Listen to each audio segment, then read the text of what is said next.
Hi everyone, I'm Trisha Morris from Club Scrap.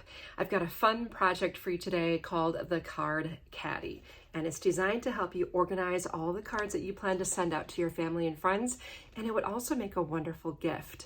Now, if you went ahead and purchased the Craftalong kit, which I believe is still available, you received everything you need to make the caddy itself, as well as the cards that go inside of it that coordinate. Just remember that this is two separate workshops. The one today is to make the caddy itself, and then there's a separate video and workshop materials available in that Craftalong to help you create the cards. There just isn't enough time in the 45 minutes we have to do all of this together. Well, we'll do it together, just separate times. Anyway, let's go ahead and get started with the caddy project. So in that Craftalong kit, there are the instructions for the card caddy itself. And then I will also provide you with a link to the instructions to complete the cards made with the Petals card kit. So just be mindful again that it's two separate things. The card kit instructions that will be available to you include a special link to the video tutorial. So I'll never leave you navigating this on your own without me. I'll help you every step of the way. So for now, I'm going to set aside the entire card kit itself. Now let's take a look at what's inside your project kit. We've got a copy of the instructions for the caddy itself. Here are the labels, and these are used on the outside of the project, and you can choose from any of 12 different card categories, whether it's sympathy or birthday or boys, girls, whatever you want.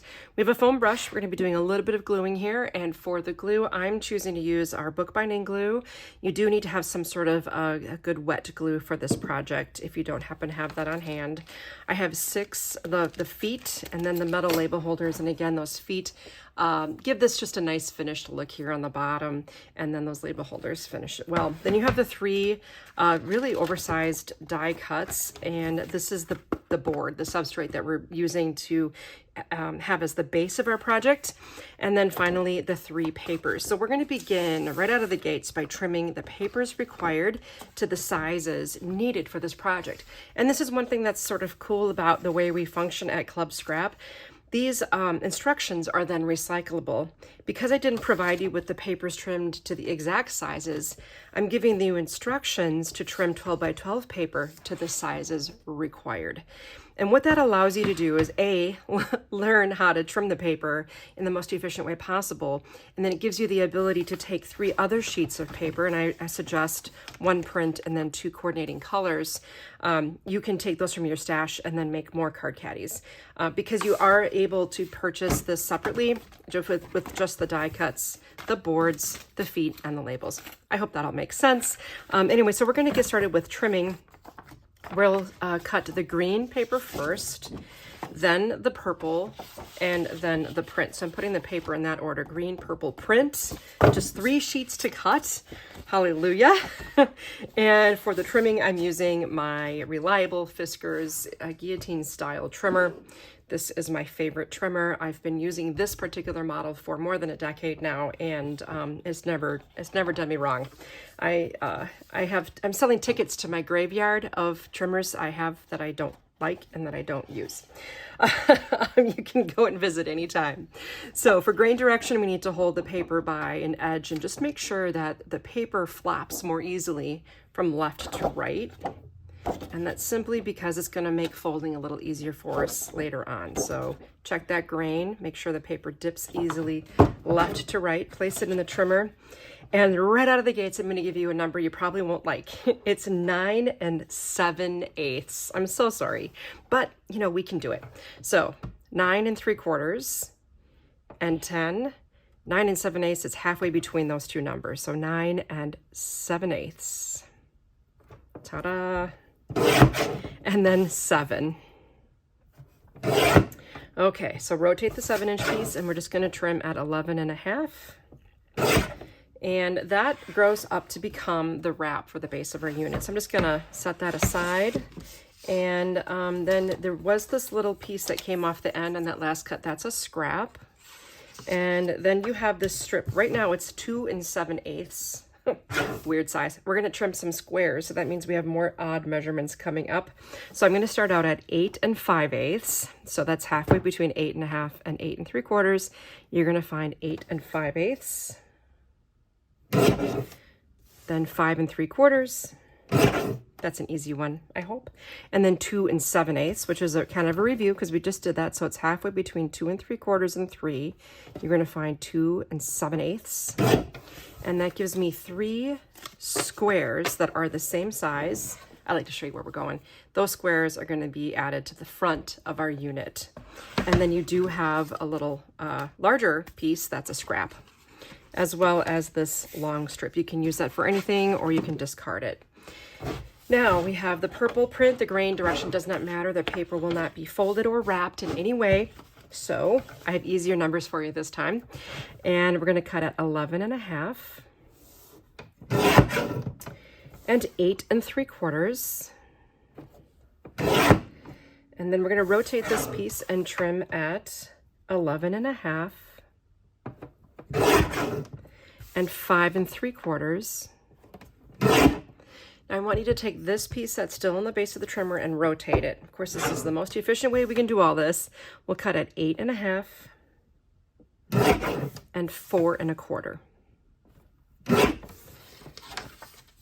All right, let's just set these 2 panels aside. We're going to use those. We're going to do some more trimming on them in a little bit. And then this other piece we're going to set aside to be used for our unit. And then you have this 2 3/4 inch by 12 inch piece. Let's cut some more squares. All right, the first one is at 8 1/4, 5 1/2, 2 3/4. Okay, now we just made 4 pieces of paper. 3 are the same size squares, so we're going to set those aside. And then this larger one is a scrap, so we don't need that. And this is a little scrap too. And I think there might be, I don't know, is there another long one? Yeah, there's this other 1/2 inch piece here. We're not using that either. One more sheet to trim. And we're going to cut at 9 1/2. Don't have to worry about grain direction here on this one as well. I just found another little scrap there. Don't use that. Okay, 9 1/2 on the print. So you can use prints that you have already too. 9 1/2. And then 5 1/2. Rotate this piece and trim at 8 1/2. This we're going to use. This print is a scrap, that little guy. And then take the next strip. Currently this is 4 by 12. And we're going to cut at 11 and 5 1/2. We're going to do a little bit more trimming on this in just a second. We got these 2 sets of panels here. And I'll take that final larger strip. There was a little scrap that we made on that one. So this larger strip, let's cut this one at 7 1/2, 5, 2 1/2. You just made 3 more squares, and that can be set aside for now. We do have yet another scrap. Sorry about all those scraps. Normally I don't have that many. Now let's take these 2 larger purple panels here, stack them neatly together. I'm going to take a ruler and a pencil here, and I'm going to mark a line 2 7/8 of an inch up from the bottom edge. Now, you know, again, I know some of you just aren't very comfortable with your measuring, but here's 2, here's 3, and each line on the ruler represents 1/8 of an inch. Okay, so every box, that's 1/8. So that makes it easy. 1, 2, 3, 4, 5, 6, 7. So that's 2 7/8. I know this is easy for some of you, and it's more challenging for others. So we're just gonna mark at 2 7/8. And then we can take that line. I've got these stacked up, both of them at the same time. I'm gonna line up that little pencil mark with the blade, and then pivot to the opposite corner at the top here left of this piece, the top left corner. So I have the corner lined up with the blade, and I have the pencil line. Boom, that's what I'm looking for. Okay, then these 2 pieces we're not going to be using. I mean, you can find a home for them if you like. Now this is important. Here we have the print. I want you to take the prints and face the prints together when you stack them up. Grab your ruler again. This time our mark is going to be at 2 3/4. So every solid line here is 1/4 of an inch. So this is 2, 2 1/4, 2 1/2, 2 3/4. So make sure your measurement looks like my measurement. If you don't have this handy grid ruler, I highly recommend it. And I'm going to once again line this mark up with the edge of my blade and line the opposing upper corner with the blade as well. So that tip and the mark. I'm well aligned here and here. Give that a chop. So the pieces that fell off the end, we're not using. And the other angled pieces we will use. And the reason we faced them together is that eventually these will nest. And that way those corners are cut in the opposing directions. That's why we had to face them to each other. Don't ask me why I know that has to happen. So later on, we can use those nested pretty areas to match our caddy sidewalls. Okay, so now I think we're ready to do some gluing. I'm gonna get rid of my trimmer.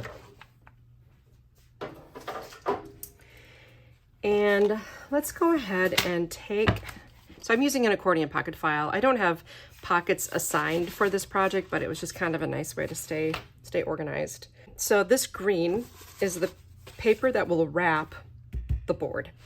And if you haven't learned basic board wrapping with me, this is a wonderful opportunity just to obtain some nice basic skills, because what we do here is what you would always do if you were wrapping any kind of a book cover, any kind of chipboard, mat board, or book board. And chipboard would be like a cereal box thickness. Mat board is a little heavier than that, and then book board, this is 1/8 of an inch thick. So it doesn't matter what you're wrapping. These are the skills that you need to do a good job. So I'm taking our bookbinding glue and I'm going to add some to the board while I'm holding the board off of my work surface. Why would I do that? Well, if I have it down here and I start spreading glue, I'm gonna get glue all over the board, all over this paper. I don't want that. If I hold it, I have a lot of control. Plus you have all this 1/8 inch of space, right? And I'm going to start from the middle with my dry foam brush here. And I'm going to make long strokes to the edge of this board. And if you make quick work of it, the glue won't dry on you, because I've seen it happen in classes, you know, if you don't have a lot of confidence, you might work a little more slowly, but time is not your friend in this situation. And if the board is looking a little shiny and not any white at all, you may want to add more glue and then work quickly. Do you see how I have this coated thoroughly, not too thick, okay? Nothing's dripping, that's important. We want to avoid dripping. And I'm going to put this down in the center of my green paper here. The paper should be the same on both sides. And I'm eyeballing this because it doesn't really have to be perfect if you wanted it. I do have these grid rulers that kind of help you line things up a little bit. Like I can sort of see a 1 inch reveal here. It's pretty close. I mean, it really doesn't have to be exact, just so you have this nice perimeter around the edge. Next, we need to maybe just flip it over. If you happen to have a bone folder, it's real helpful for just bonding the paper to the board, making sure there's no air in there. A good coat. And we need to create now flaps so that we can wrap this overhang. Now, some people would, at this point, take scissors and trim right to the corner so that they, I don't know, don't have too much paper. I suggest that I need you to make sure you have at least 1/8 of an inch of paper extending beyond the tip of that corner when you remove this triangular shape. So do you see I have at least 1/8 of an inch. Now, what's 1/8 of an inch? Well, it just so happens that our rulers are 1/8 of an inch thick. So if I lay the ruler on its perpendicular to the table, rest it on the corner at a 45-degree angle, I can draw a pencil line on this, and that tells me where 1/8 of an inch is, and I'm going to cut on the outside of that line. And when you get good at it, and a lot of practice, you no longer need a ruler. You can eyeball it. You just got to make sure you're on the generous side of 1/8 of an inch, okay? Now, the next step is to prepare these flaps to wrap themselves around the board in a beautiful way. Now, this is why earlier when we trimmed the paper, I chose to have the grain dipping the way I did so that these longer folds would be in cooperation with the grain of the paper. That means these long flaps will be easier to fold. The shorter flaps would be more difficult because the grain only goes in one direction, right? So now I'm going to take my bone folder and I'm going to run it underneath this flap so that the paper is bonding with the edge of the board. Now there's no glue here, that's okay. I'm just gonna make that touch the side of the board, and then I'm gonna use my fingers to turn the flap over, and then I'm gonna help crease that paper again along the edge of that board. And that's gonna really give me a nice, beautiful wrap eventually when I add my glue. I'm gonna go around to this side, and I'm gonna do the same thing. So along the edge, and then making that turn, I'm gonna give it a nice crease, okay? Now do the short flaps. I'm gonna go underneath. This is a little harder, but it's gonna do it. And then repeat for the other side. So going under, grab that, and make a nice crease. Okay, that wasn't so hard. Now we need to apply the glue to this. I mean, I always start with the long flaps. So don't do the short flaps until both long flaps are done. And if you need to apply glue, do it to the center of the flap area, close to the crease of the paper, not to the edge. If you get glue in these little corners, it'll pull there and kind of create a mess. We don't want that. So again, where's my project? It's off of the work surface. I don't want to get glue where I don't want it. You know what I'm saying? Has that ever happened to you before? Okay, so I have the corners. I mean, everything's thoroughly coated with glue, the whole surface. I'm gonna lay this down now, and I'm gonna make sure, again, I make contact at the side of the board and then bring that flap into place. I did have a little excess pop out there. And I'll go over that with my bone folder. And because the paper already knew where it was supposed to go, I'm gonna take glue that still is in my brush now, brush it on the other long flap. Notice I'm not working my way around. I'm going side to side with the flaps here. And make sure that bonds nicely on the side, that we don't have any like buckles of paper. You have a nice, clean, square edge here. Isn't that, I mean, you know, in the scheme of life, it's not beautiful, but when it's bookbinding, it is. Okay, so now if you look here, do you see all that extra paper coming past the edge of the corner? That needs to happen in order to cover the corner. And to take care of that paper, we're gonna just take you can use your fingertip, you can use a bone folder, and we need to just tuck that paper in. And sometimes equate it to like when you're wrapping gifts and you tuck in the sides. So first you have your flaps that go around and then you tuck the sides in. It's just the tiniest little gift you ever did see. And then if I just test this, when I bring this around, I've got a gorgeous library book style, textbook style corner. Then if you just come around and bring in, again, you would do this on your work surface, of course. I'm just trying to get nice and close and do a test run. It looks gorgeous. So the final step now is applying glue. Again, I still have quite a bit of glue in my brush, so I'm good to go on that. And we'll lay it down, bond the side, and with a little swipe of my bone folder, I've got a gorgeous corner any librarian would be proud of, right? And then I'll apply the glue here. And I instinctively hold this off of my work surface. It might not be a habit for you quite yet. So that's why I'm reminding, that's kind of what I'm looking for. If it's a habit, you'll avoid getting those stray marks of glue on things that where you don't want it, and your other side will look beautiful. This actually ends up being the bottom of our unit. So now at this point, we could add our little button feet so that this has time to dry before we actually assemble the box. I'm going to grab the little feet, and we're going to use our bookbinding glue again to attach them, but I actually have these little, they're really inexpensive little needle tip applicators. I load them with the glue out of that big bottle, put it in the little bottle, and it really goes a long way. So I'm going to just put some glue onto the bottom of each one of these little wood buttons, wood feet, whatever you want to call them. And I'll just place them in the corners. We could have probably gotten away with only 4, but you know, I'm gonna eyeball the center here. I know most people who know me would be shocked that I'm not measuring the center, but I think it works just fine here. Okay, so now I have my 6 feet attached. Well, they're glued anyway, and I'm gonna set this aside to dry. And now it's time to work with those die cuts. And again, these are available just as a little naked component kit, we call it, where you can get the die cuts, the board, and then the components that, like the labels and the wood feet. So just to keep that in mind. Now, I'm gonna open this up, take one of them, and we've got a fold on every single score. So let's go ahead and do that. So there's this tab here as well. Make sure you get that guy. And then make sure you fold up on the bottom. A bone folder is going to give you a more solid crease. I'm just going to quick do this with the others as well, so all of our prep work is done.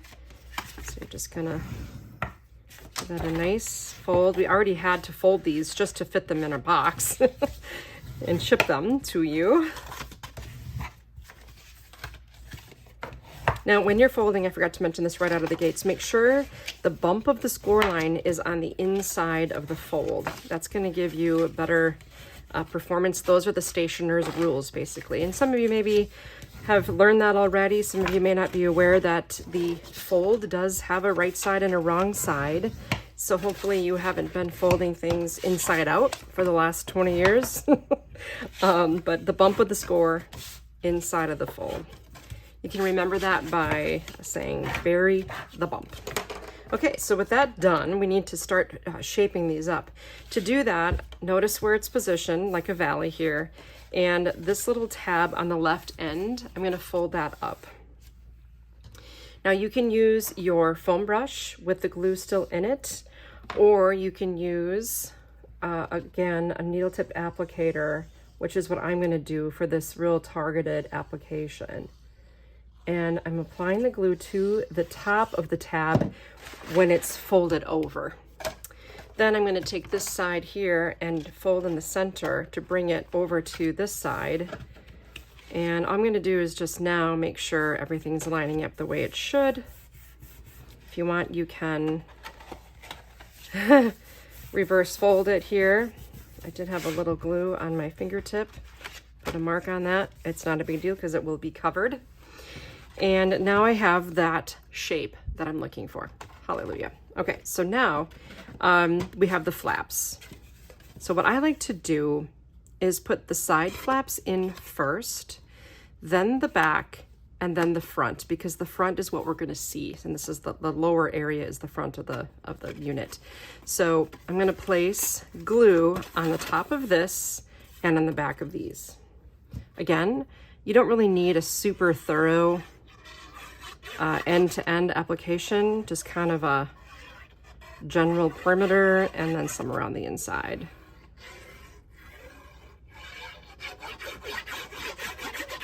And you kind of have to do this while you're holding it up anyway. So now I'm going to bring in the right flap and then bring in the back flap and then the front flap. See how easy that worked? Then you can lay the unit down and just burnish the surfaces inside to make sure you have a good bond all the way around. Okay, let's do that again. Okay, so this goes up and I'll apply the glue to the front side of the tab. Bring over the other side to make a little sandwich here, folding the piece in half. And those seams really line up beautifully. We did a nice job on this die.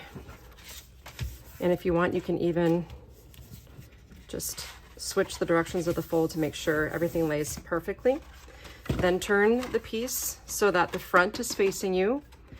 Bring in one of the long flaps. Let's see.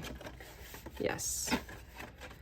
And then we're going to apply the glue to the back of this flap, the front of this one, and this one. Okay, so again, long flap, back flap, front flap. I don't think it gets much easier than that, right?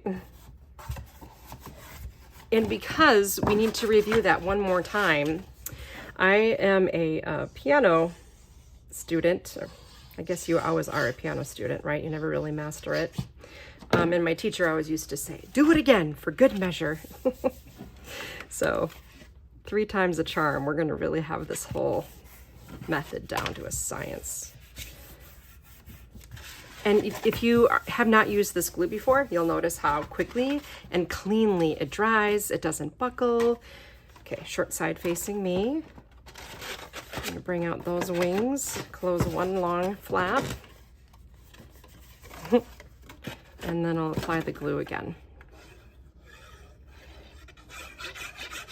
Once you really get the hang of working with stuff like this, you can really crank out a lot of projects. If you wanted to do these for teacher gifts or things like that, you certainly could. Wonderful and treasured projects for sure. So long flap, back flap, front flap.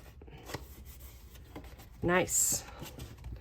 And then we'll just burnish again to make sure everything is adhered beautifully. Ta-da! Okay, at this point, we now need to marry these up. So they become one unit, right? Best way to do that, I think, is again with my little glue. I'm sensing a pattern here, the perimeter, and then just a scribble. And the applicator just works great for this. So I'm going to bring these together. Check every spot, not only for alignment, but also for just bonding and adhering.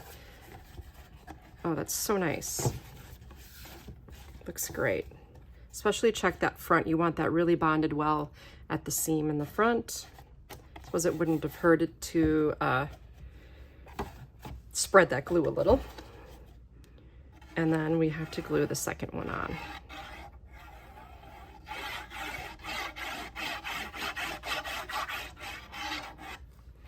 And maybe I will just bring this to the edge here. Let's see what happens. Never done that before, but it's probably not a bad idea, right? Okay, bring these together now. Make sure they really... And with this wet glue, see, another nice advantage to working with a glue that's wet for a project like this. Now, most of the time I work with a 2-way tape, but when you have a little wet glue there, it gives you time to make adjustments to your piece. You don't have to, it's not a one and done thing. Like some adhesives, I mean, you stick it down, it's never leaving again. And for a project like this, it's nice to have that flexibility before the glue dries. Now, let me just say, once it's dry, nothing's gonna happen there. Okay, let's let that dry a little bit. And we can do a couple of things to prepare. So we have these 3 green squares that we trimmed. Those were that weird measurement of 2 7/8. And then we have the 3 purple squares, and we have the 3 printed squares, and they're all designed to nest perfectly onto the front side of the box. Now, before we do that, I think it's a good idea to also add our labels.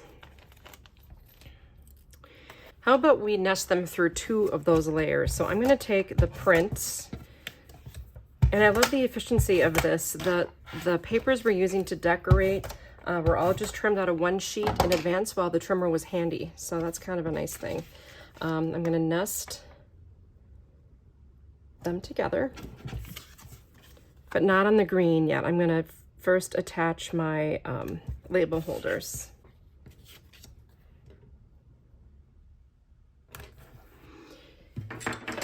To attach the label holders, I'm going to use an old mouse pad and a paper piercing tool. This isn't all. You can use a thumbtack. You could use anything. And I'm going to just give it maybe, I don't know, 1/8 of an inch from the top edge here. And pierce that through. And I think maybe I'll just use it as a template now for the others. So I'm wanting that to be attached in the same spot. least that would make sense, right? If we use this as a template to pierce through the other two. Now, if I take my label holder, and we have the brads that we've included as well.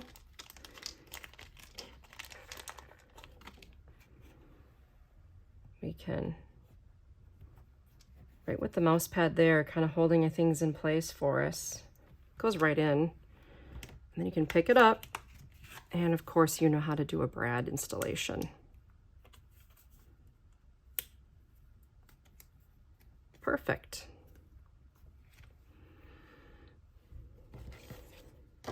And since I've already pierced through this, I can add my next one right away without having to measure, and in the sincere hope that it will be in the same spot. I can't imagine it wouldn't be, since we used the first one as a template.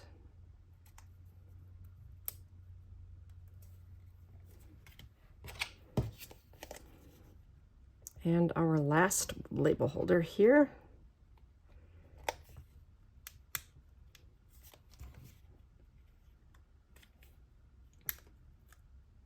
Perfect. One of the things I forgot to do earlier is show you how to trim this. I am gonna grab my trimmer again and just quick tell you this information because I think it'll be helpful to you. So when you're trimming this, it says on these labels, trim every ½ inch and select your preferred label. So by that, I mean, put it into the trimmer horizontally, and you can see here that the paper started out at 8½ inches, just like most sheets of paper do. Then if I said ½ inch, let's trim at 8 and 7½, 7, 6½, 6, 5½, 5, 4½, 4. You get the idea. 3½, 3, 2½, and 2. And it's nice that we have this scrap here to hang on to as we were trimming all those little pieces. Now, we have all of these labels. And if you wanted to choose things, if you want to like make sure you have a her birthday just because of the styling and you want to put that in there, I'm just going to mention that the paper does tend to fall through a little bit. So I'm just going to put a little dot of bookbinding glue on the back of this and slide it in and just hold it there. And you don't have to do that, but it just makes it so it does not fall out. I definitely want a sympathy version because I seem to be having need of a lot of sympathy cards lately. So I know I'm gonna have to load up a box of sympathy cards. And you have to get this situated before the glue dries. And how about, since it is graduation season coming up, I'm gonna have one for graduation. Now you have all these other extra labels and you could certainly swap them out, keep them handy, maybe have them nearby or in the card caddy itself so you can swap out the labels if you like. At least we have some nice looking labels here we get to enjoy. And now I can efficiently apply the adhesive to the back of each of the purple pieces. And I'll nest them onto the green. Now this is going to be a 1/16 of an inch reveal. And so that means that just 1/16 of an inch of that green paper is going to be showing. And then flip these over. Once again, I might just apply a little extra adhesive. Normally I would just do like the corners, but here we're gonna have a little bit more heavy use, right? So I'm gonna bring this back in, and now I can nest my prepared labels. Oh, they look so nice. Very nice.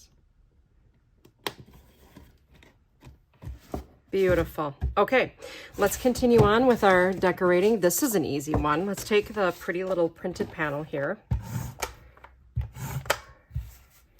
And I'm going to do a full perimeter. You'll notice I'm using my ATG gun. It's so handy for really quick, efficient, economical adhesive application. So when I'm scrapbooking and card making, I don't have to remove the backing from anything, and I know this is going to be thoroughly adhered. And this is what I mean by the one and done situation. So if I'd wanted the ability to move this after I drop it, then I would want to use a wet glue. So that just adds a lot of nice strength to this. And do you remember earlier when we nested these panels to the purple? So I'm going to grab that print. Make sure you get your edges. And I'll center this. Nested angles are kind of weird to measure.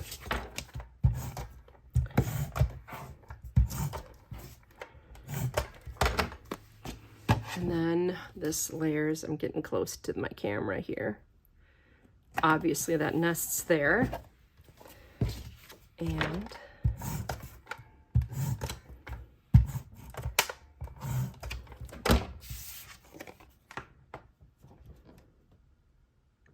we'll nest that one. Add a little more adhesive to this. And that will go obviously right here. And finally, we've used up all the paper that we prepared except for our little scraps. And let's just bring in our feet, which are now dry. Notice that I glued the feet to the fully covered area because this area will be covered by the unit. To add the unit, I do like to put a nice, more thorough coat of glue on the bottom. So I will just do my typical, the same type of an application I did when we adhered the paper to the board. And I'll use my foam brush once again to get to those edges, especially. It's got a little bit of an uneven surface to take into account, so I think the liquid glue here with a spread application is a good practice.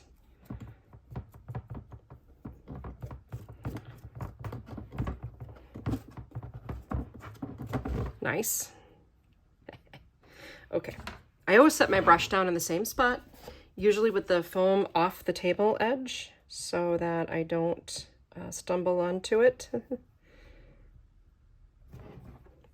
So there's going to be a nice margin on all four sides. Once you're happy with the placement, and again, this is too where it's so nice to have an adhesive that allows me to move things, tweak them a little bit before I burnish. But once you burnish this, it's not going anywhere. Okay, there you have your card caddy. Isn't it fabulous? Okay, now let me just show you a couple of things here that you need to keep in mind. If you got the full Craftalong kit, you're not done. You still have more work to do. So the instructions look something like this. I did not give you a copy. Since I typically do not give a printed copy of the instructions, it's all downloadable, all available online. There's going to be a blue link here once you reach this document. And if you don't have this or can't figure out where to find it, go to our resources page at clubscrap.com, click on the instructions, and right on the top you should find Petals. It should be near the top because it was just released. And look at Petals card kit. Okay, once you get there, you're going to be able to see this document and click to view a video, just like this, where I'll walk you through the process. And that process is very prescribed. So I'll start out with sorting all of the 12 by 12 papers we've included in the order we'll be using them. Then we'll trim and sort all of those papers into one of 4 pockets. So card set A will go into the first pocket, all the pieces and so on. And then pocket D I typically use for scraps I didn't use that I could if I wanted to. And once all of your paper is sorted, you'll also score the paper so it's ready to turn into cards.